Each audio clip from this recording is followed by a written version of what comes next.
অনেক ব্যক্তির মনে একটা প্রশ্ন জাগে আমাকে আর রাধাকে নিয়ে। বলেন যে না আমি আর রাধা একসাথে থাকি, না আমাদের বিয়ে হয়েছে। আমি এখানে দ্বারকাতে, ও ওখানে বর্ষণাতে, তাও এত ভালোবাসা কি করে? এ কেমন সম্পর্ক?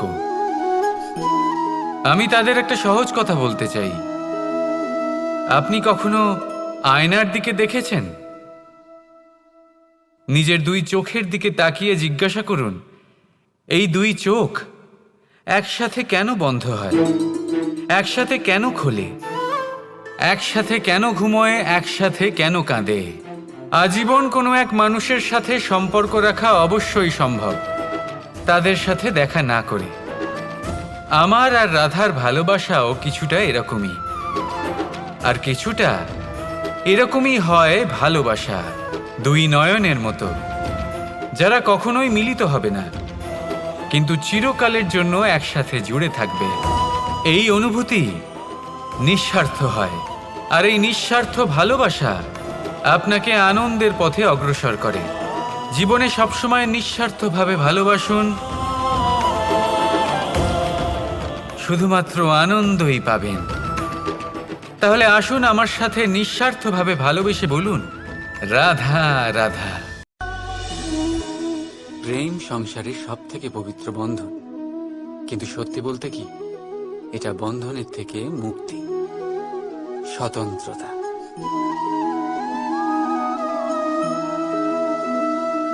বুঝলেন না? বোঝাচ্ছি বোঝাচ্ছি। যদি কেউ আপনার প্রেম অস্বীকার করে, যদি কেউ আপনার প্রেম বুঝতেই না পারে, তাহলে কি হবে? কেউ উদাস হয়ে যাবে, কেউ কেউ ছলনা করে প্রেম পেতে চাইবে, আর কেউ বল প্রয়োগ করে প্রেমের ওপর অধিকার ফলাতে চাইবে। কিন্তু এটা আবশ্যক নয় যাকে আপনি ভালোবাসবেন সেও আপনাকে ভালোবাসবে, কারণ প্রেম কোনো বস্তু নয়, না রাজ্য না ধন যেটা আপনি বল প্রয়োগ করে নিজের বশে আনবেন। প্রেম হলো সেই শক্তি যেটা আপনার সমস্ত বন্ধন খুলে দিতে পারে, কিন্তু নিজে কোনো বন্ধনে আটকা পড়ে না। তাই যাকেই আপনি ভালোবাসেন তাকে স্বতন্ত্র ছেড়ে দিন, কারণ স্বতন্ত্রতাই সেই গুণ যা প্রত্যেক প্রাণীর সবচেয়ে প্রিয়। প্রেম যদি সত্যি হয় তাহলে সে অবশ্যই বুঝতে পারে। ততদিন নিঃস্বার্থভাবে প্রেম করে যায়, একদিন দ্বার খুলে যায়, আর প্রেম প্রবেশ করবেই, আর মন সুপ্রসন্ন হয়ে বলবে, রাধা রাধা। কখনো কখনো আপনার মনে এই প্রশ্ন নিশ্চয়ই আসে যে এই প্রেম কি, কিভাবে বোঝা যায় এই প্রেম? উত্তর বড়ই সহজ। যতক্ষণ না আপনি প্রেম করবেন ততক্ষণ আপনি প্রেম বুঝতেই পারবেন না। যদি রত্ন হয়ে মুকুটে সজ্জিত থাকতে হয়, তাহলে হীরেকে কাটার কষ্ট অবশ্যই সহ্য করতে হবে। প্রেমের সঠিক অর্থ বুঝতে গেলে মোহকে ত্যাগ করে আত্মসমর্পণ করতেই হবে। যে প্রেম কাউকে পাওয়ার জন্য করা হয় সেই প্রেম প্রেম নয়, তা মোহ। তাই আত্মসমর্পণ করুন, নিজেকে, নিজের অহংকারকে, নিজের অস্তিত্বকে, মোহকে, আর দেখবেন আপনার প্রেম স্বয়ং আপনার সাথে থাকবে।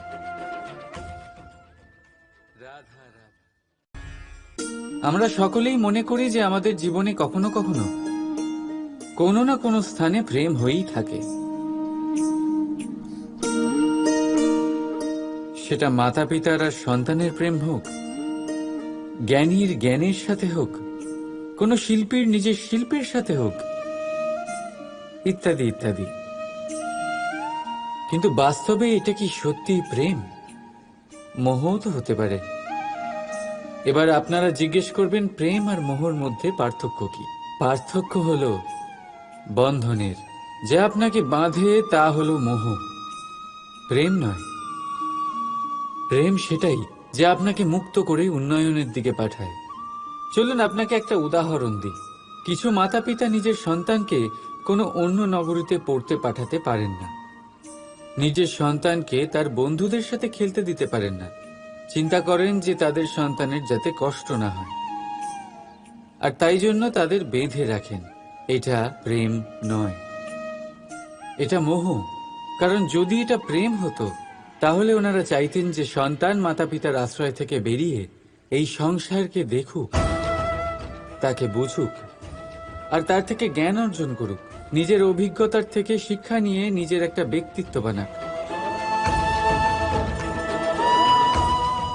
মনে রাখবেন, মোহ থেকে ভয় জন্ম নেয়, আর প্রেম থেকে শুধুই আনন্দ। সেই কারণে বাঁধবেন না, মুক্ত করুন, কারণ এটাই প্রেম। রাধা রাধা।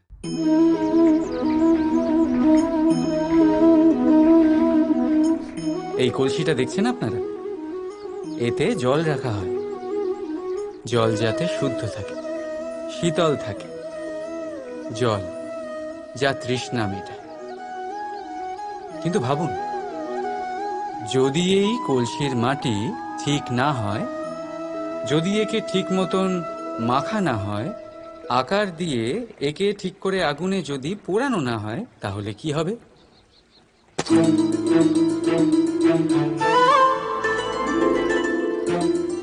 মনের সাথে ঠিক এটাই হয়। কারণ যদি প্রেম এই জল হয়, তাহলে কলসি হলো মন। মন রূপী পাত্রে যদি বিশ্বাসের মাটি না থাকে, যদি সেই মাটি অশ্রুতে না ভেজানো হয়, সময়রূপী কুমোর যদি তাকে আকার না দিয়ে থাকে, আর চরম পরীক্ষার আগুনে তা পোড়ানো না হয়, তাহলে প্রেম মনে থাকতে পারে না। যদি এই প্রেমকে পেতে হয়, তাহলে হৃদয়কে বশ করতে হবে, আর মন থেকে বলতে হবে রাধা